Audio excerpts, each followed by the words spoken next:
ನಾವು ಗೆದ್ದಿದ್ದೀವಿ ಅಂತ ಹೇಳ್ತಾರೆ. ಹೆಂಗೆ ಗೆದ್ದಿರಪ್ಪ ನೀವು? ಗೆದ್ದೀವಿ ಅಂದ ತಕ್ಷಣ ಬಾಂಬ್ ಬೀಳ್ತಾ ಇದ್ದಾವೆ.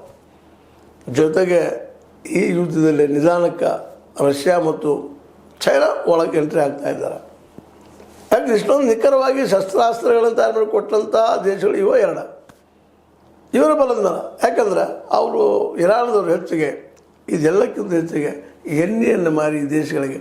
ಯಾಕಂದರೆ ಇವಾಗ ಚೈನಾ ಅದರ 80% ಎಣ್ಣೆ ಮತ್ತು ಗ್ಯಾಸ ಇರಾನಿಂದ ಬರ್ತದೆ. 80% ಅಂದ್ರೆ ಇರಾನಕ್ಕೆ ಬೇಕಾಗಿದ್ದು 89% ಅಲ್ಲಿ ಆಯಿಲ್ ಯಾವುದೂ ಇಲ್ಲ, ಎಣ್ಣೆ ಬಾವಿಗಳಿಲ್ಲ, ಹೊರಗಿನ ತರಿಸ್ಕೋಬೇಕು. ಭಾರತದ ಪರಿಸ್ಥಿತಿಯೂ ಅದಾಗಿದೆ. ಹೀಗಾಗಿ ಇವತ್ತು ರಷ್ಯಾ ಮತ್ತು ಅದರಲ್ಲೂ ಮಧ್ಯ ಏಷ್ಯಾದ ಮೇಲೆ ಎಲ್ಲ ದೇಶಗಳು ನಿಂತು ಬಿಟ್ಟಿದ್ದಾವೆ. ಹೀಗಾಗಿ ಇರಾನ್ ಹಿಂದೆ ಇವತ್ತು ಅನಿವಾರ್ಯವಾಗಿ ಚೈನಾ ನಿಲ್ಲಬೇಕಾಗಿದೆ. ಹೌದು, ರಷ್ಯಾ ಮಿತ್ರ ದೇಶ, ಆದರೂ ಯಾವಾಗ ಹೊರತದ್ದು ಗೊತ್ತಿಲ್ಲ. ಅದಕ್ಕಾಗಿ ತನ್ನ ಸ್ವಂತ ನೆಲೆಯಲ್ಲಿ ಇರಾನಪ್ಪ ಒಂದು ಸಣ್ಣ ದೇಶದ ಮತ್ತು ಅಮೇರಿಕ ಅದ್ರ ಮುಂದೆ ಒಂದು ದೊಡ್ಡ ಭೂತ ಕಾಡೋ ಮುಂದೆ, ಇಸ್ರೇಲ್ ಕಾಡೋ ಮುಂದೆ ಅದಕ್ಕೆ ಸಹಾಯ ಮಾಡಿಕೊಂಡು ಅದಕ್ಕೆ ಶಸ್ತ್ರಾಸ್ತ್ರ ಪೂರೈಕೆ ಮಾಡಿ ಅದಕ್ಕೆ ಒಳ್ಳೆಯ ಹೋರಾಟ ಮಾಡೋದಕ್ಕೆ ಅನುಕೂಲ ಮಾಡಿಕೊಡೋದು ಚೈನಾ ನೀತಿ.